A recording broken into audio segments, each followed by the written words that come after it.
உங்கள் வீட்டை பராமரித்து பாதுகாக்க அணுகுவீர் நிம்மதி ப்ராப்பர்ட்டி மேனேஜ்மெண்ட். திமுக கூட்டணியில் அங்கம் வகிக்கக்கூடிய விசிகாவின் தலைவர் டாக்டர் திருமா பார்த்தீங்கன்னா ரொம்பவே கொதிச்சு போயிருக்காரு.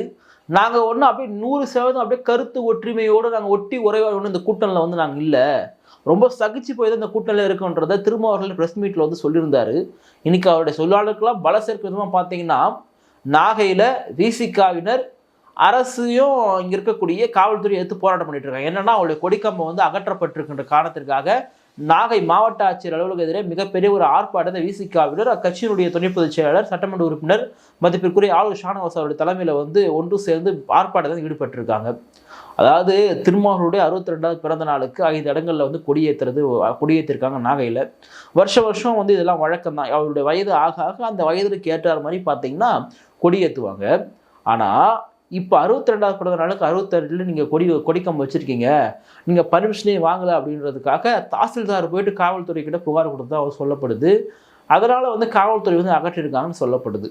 இது பாருங்கள், நீங்கள் தமிழ்நாட்டில் எத்தனையோ அரசியல் கட்சி இருக்குது. அதாவது பாஜகவுக்கு நெருக்கடி வருமானு தெரியல, ஆனால் விசிகாவுக்கு எங்கெல்லாம் கொடிக்கம்பு ஏற்றணுமோ அங்கெல்லாம் நெருக்கடி வந்துட்டே இருக்குது.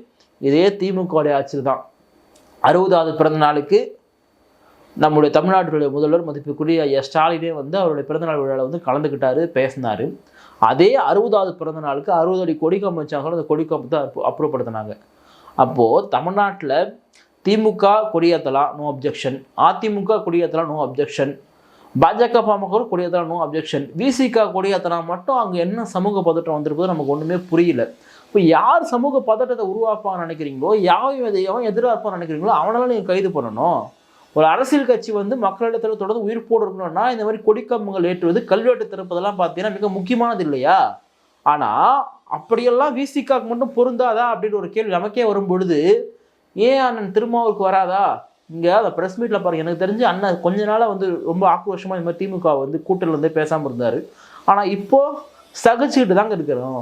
100% ஒன்று அப்படியே ஒத்து போயிடலாம் இல்லைன்றதை சொல்லியிருக்காரு. அப்போது எந்த அளவுக்கு திருமாவர்களும் விசிகாவினரும் இந்த கூட்டத்தில் இருக்கிறத எண்ணி மனநந்து போயிருப்பாங்கன்றதை நம்ம வந்து யோசிச்சு பார்க்கணும். திரு ஆளுநர் ஷானவாஸ் அவரோட பேட்டியில் சொல்கிறாரு ப்ரெஸ் மீட்டில், இந்த மாதிரி வந்து யாருமே போயிட்டு முறையாக வந்து மக்கள் சார்ந்த யாருமே போயிட்டு புகார் ஒன்றும் அடிக்கல, வட்டாட்சியர் தான் புகார் கொடுத்தாங்க, அதனால் காவல்துறை வந்து எடுத்தாங்கன்னு சொல்கிறாங்க. என் கட்சியினுடைய மாவட்ட நிர்வாகிகளை கைது பண்ணி ஸ்டேஷனில் வச்சுருக்காங்க. அப்புறம் நாங்கள் பேசுனதுக்கப்புறம் காலில் விடுறாங்க, ஒரு 20 முழுக்க ஸ்டேஷனில் வந்து வச்சுருக்காங்க அப்படின்றத திரு ஆளுநர் ஷானவாஸ் அவர்கள் சொல்லியிருக்காரு. குறிப்பாக நீங்கள் பாருங்கள், இப்போது திரு விஜய் அவர்கள் தன்னுடைய கட்சி கொடியை வந்து அறிமுகப்படுத்தி கொடிப்பாடெல்லாம் வெளியிட்டிருக்காரு. ஆரம்பத்துலேருந்தே விஜய் அவருடைய வருகைன்றது திருமாவளவனுக்கும் சீமானவர்களுக்கும் ரொம்ப சந்தோஷமாகவே இருந்தது. 2 பேருமே வந்து வரவேற்றாங்க, இவருடைய வருகையை வந்து வரவேற்றாங்க. ஏன்னா 2 பேருமே மாற்று அரசியல் விரும்பக்கூடியவங்க. நம்ம இன்றைக்கும் திமுக கூட்டணியில் தான் 100% உறுதியான திருமா இருக்காரு, நம்ம அதை இல்லைன்னு சொல்ல. சீமானவர்கள் விஜய் அவர்களோட சேர விருப்பப்படுறாருன்றது நமக்கு வந்து தெரியுது. ஆனால் அதே நேரத்தில் திருமா அவர்களும் ஏன் நம்ம சேரக்கூடாது, ஏன் விஜய் அவர்களோட கூட்டணி வைக்கூட ஒரு முடிவு எடுத்தால் திமுக நிலை என்னன்றதை யோசிச்சு பார்க்கணும். இன்னைக்கு திமுக ஆட்சியில் இருக்கிறதுக்கு ரொம்ப முக்கியமான காரணமே வந்து அவங்களுடைய கூட்டணி கட்சி தான். அந்த கூட்டணி கட்சியில் நீங்கள் எடுத்துங்க, காங்கிரஸில் வந்து இன்னைக்கு எத்தனை பேர் உறுப்பினர்கள் தமிழ்நாடு முழுக்க பறந்து விருந்து அப்படியே அடர்த்தியான கூட்டத்தில் காங்கிரஸ் இன்னைக்கு இருக்கான்னு கேட்டால் நிச்சயமாக இல்லை. அதே மாதிரி கம்யூனிஸ்ட் கட்சிக்கு நம்ம சொல்லவே தேவையில்லை. ஒரு அடர்த்தியான வாக்கு வங்கி மக்கள் திரளை வைத்திருக்கக்கூடிய விசிக திமுக கூட்டணி இருக்கிற ஒரே ஒரு காரணத்துக்காக தான் திமுக ஜெயிச்சிருக்கு. இதை வந்து நம்ம சொல்கிறோம், பாஜக கூட சில பேர் சொல்கிறாங்க விசிக இருக்கிறதுனால திமுக ஜெயிச்சிருக்கு அப்படின்றத. அப்போது இந்த அளவுக்கு வலிமை வாய்ந்த ஒரு நபர், ரொம்ப இன்டெலெக்சுவலான ஒரு தலைவர், அவர் இருக்கக்கூடிய அந்த கட்சிக்கே இவர் நெருக்கடி இந்த அரசு கொடுக்குதுன்றத அவங்களுக்கு எவ்வளோ ஒரு மனசு நெருடலாக இருந்திருக்கும். அது எனக்கு தோணுது, ஒரு வேளை 26ல் திருமாவர்கள் விஜய் அவர்களோடு இணைவாரா அப்படின்ற ஒரு கேள்வி எனக்கு தெரிஞ்சு பெருமளவு இணைவதற்கு வாய்ப்பு இல்லை. ஏன்னா அதுக்குள்ளே வந்து இங்கே எப்படியாவது வந்து இல்லை, யாராவது அமைச்சர்களாவது நேரில் போய் விட்டு அழைச்சி திரும்ப சமாதானம் படுத்திடுவாங்க இவங்க. ஏன்னா அவர் போயிட்டாருன்னா அந்த இடமே காலின்றது நமக்கு தெரியும்.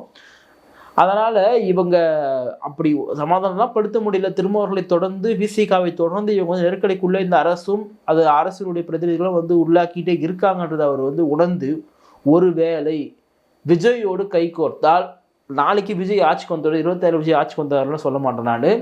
ஆனால் ஒரு மிகப்பெரிய ஒரு நெருக்கடியை வந்து உண்டாக்கியிருப்பாங்க. அது அதிமுகவோ திமுகவோ யார் ஆட்சிக்கு வந்தாலுமே ஒரு பெரிய ஒரு நெருக்கடியை வந்து உண்டாக்குவதற்கு விஜய் அவர்களுக்கும் திருமாவர்களுக்கும் இந்த கெப்பாசிட்டி வந்து இருக்கின்றது. திருமாவர்கள் வாக்கு சதவீதத்தை நிரூபிக்காமல் இருக்கலாம், ஆனால் பெருவாரியான வாக்கை வைச்சிருக்காருன்றது நம்ம மறுக்கவே முடியாது. நீங்கள் பாருங்கள், நீங்கள் எப்படி விஜய்க்கு என்னுடைய கணிப்புப்படி 10லிருந்து 12 கண்டிப்பாக கிடைக்கும்ன்றது நான் நம்புகிறேன். நான் சில பேர் 15லாம் சொல்கிறாங்க, அது எந்த அளவுக்கு உறுதின்னு தெரியல, ஆனால் 10% மேலேன்றது உறுதி. சீமான் அவர்கள் தொடர்ந்து வெயிட் பண்ணுறாரு தம்பியோட சேரணும் அப்படின்றதுக்காக, அவர் எப்பவுமே சொல்லிட்டே இருக்காரு. ஆனால் பெரும்பாலும் இவங்க சேர மாட்டாங்க அப்படின்றதுமே மூத்த பத்திரிகையாளர் திரு மணி போன்றவர்கள்லாம் வந்து பதிவிடுறாங்க. அப்போது இந்த அளவுக்கு சாக்ரிஃபை பண்ணிக்கின்னு பொறுத்துக்கிட்டு சகிச்சுக்கின்னு அண்ணன் திரும்ப ஏன் கூட்டணி இருக்கணுன்றதை பல பேர் கேட்குறாங்க. அவர் வெளியே வந்துட்டா அதிமுக போகலாம்ல அப்படின்றத பல பேர் சொல்கிறாங்க. ஆனால் அதிமுக இன்றைக்கி என்ன நிலையில் இருக்குன்றத நம்ம எல்லாருமே யோசித்து பார்க்கணும். வாக்குகள் அவங்ககிட்ட இருக்குது, சதவீதம் வந்து இருக்குது, ஆனால் மக்கள் மத்தியில் அதிமுக என்னவா இருக்குன்றது ஒரு கேள்வி இருக்குது. அதனால் அதையுமே திருமாவளவன் வந்து யோசிப்பார். ஏன்னா அவருடைய கூட்டணி என்பது கொள்கைக்கான கூட்டணியாக தான் பார்க்குறாரு. பாஜக எதிர்க்கின்ற ஒரே ஒரு காரணத்துக்காக தான் திமுக இருக்குன்றது அவருடைய ஸ்டாண்டு. அப்படி திமுக தான் சமூக நீதி தூக்கி நிறுத்திடுவாங்க, திமுக தான் இங்கே கூட பிரதேச மக்களை உயர்த்திடுவாங்க அப்படின்லாம் ஒரு நாளும் சொல்ல. ஏன்னா வந்து அப்படி எந்த கட்சியுமே செய்ய மாட்டாங்க, திமுக கிடையாது, அதிமுக இருந்தாலும் செய்ய மாட்டாங்க அப்படின்றது நம்ம எல்லாருக்குமே தெரியும். அப்போது இவர் சொல்கிறார் இல்லையா, ஒரு தலித் வந்து முதலமைச்சராக சூழல் இங்கே இல்லவே இல்லைன்னு சொல்லிட்டு, அப்போ என்ன சொல்ல வர சூச்சகமா, ஒரு தலித்தை நீங்கள் முதலமைச்சர் ஆக்கினாதான். இன்னும் சொல்ல போனால் அந்த தலித் திமுகவில் இருக்கக்கூடிய தலித்தான முதலமைச்சராக இருந்தால் கூட எனக்கு தெரிஞ்ச அந்த குடும்பத்தை வித்தியாசமாக இருப்பாங்க நான் பார்க்குறேன். ஆனால் பெரும்பாலும் அப்படி ஆக்க மாட்டாங்க, ஒரு வேலை ஆக்கினாலும் அப்படி தான் இருக்கும். அதிமுக அவங்க சொல்லவே தேவையில்லை, அவங்க வந்து ஒரு பட்டியல் சமூகத்தை சார்ந்தவங்களை தனப்பாளர்களை சபாநாயகராக வந்து உயர்த்தினாங்க. அதற்கு பிறகு பார்த்தீங்கன்னா ஒரு ஆளுமை மிக்க ஒரு பதவியில் வந்து அமைச்சிருக்காங்களாம் பார்த்தா இல்லை அதிமுக இது வரைக்கும். ஒருவேளை ஜெயலலிதா அவர்கள் இருந்திருந்தால் செய்திருப்பாங்கன்றது பல பேர் வந்து சொல்கிறாங்க. அப்போது ஒரு பட்டியல் சமூகத்தை சார்ந்தவர் முதலமைச்சராக வேண்டிய தேவை தமிழ்நாட்டில் நாளுக்கு நாள் அதிகரித்து கொண்டே வருகின்றது. அப்போ உடனே எல்லாம் என்ன சொல்லுவாங்கன்னா, நீங்கள் திரும்ப தான் வந்து அங்கே நிற்கிறார் ஒரு. ஏன்னா இன்னைக்கு வந்து அவர் திமுக கூட்டில் இருக்கிறதுனால 4 சட்டமன்ற உறுப்பினர்கள், 2 MP ரொம்ப வலுவாக வந்திருக்காரு, கட்சியை வந்து நல்லா வளர்த்து கொண்டு போகிறாரு. அப்போது இந்த ஒரு சூழல்லாம் பார்த்தீங்கன்னா விஜய் அவர்களே வந்து திருமாவர்களை வந்து அறிவிப்பாரா அப்படின்னு சொல்லிட்டு பல பேருடைய யூகமாக வந்து இருக்கின்றது. ஆனால் விஜய் நம்பி இருக்கக்கூடிய அவங்களுடைய தொண்டர்கள் ரசிகர்கள் பார்த்தீங்கன்னா அவர் தான் அந்த நாட்களில் பார்க்குறாங்க. ஸோ அதற்கான வாய்ப்புன்றது இல்லை. ஆனால் திருமாவர்கள் இங்கே வந்து ஒரு டிசிஷன் மேக்கராக இருக்கிறார்ன்றதை நம்ம மறுக்க முடியாது. அப்படி சக்தி வாய்ந்த ஒரு நபரை திமுக ஏன் ஒரு நெருக்கடிக்குள்ள திமுக அரசு நடத்துதுன்றது நமக்கே புரியல. இன்னும் எத்தனை ஆண்டு காலம் தான் அண்ணா சகித்து கொண்டு இந்த கூட்டத்தில் இருப்பார்ன்றதை பல பேர் வந்து கேட்டுக்கொண்டே இருக்கிறாங்க.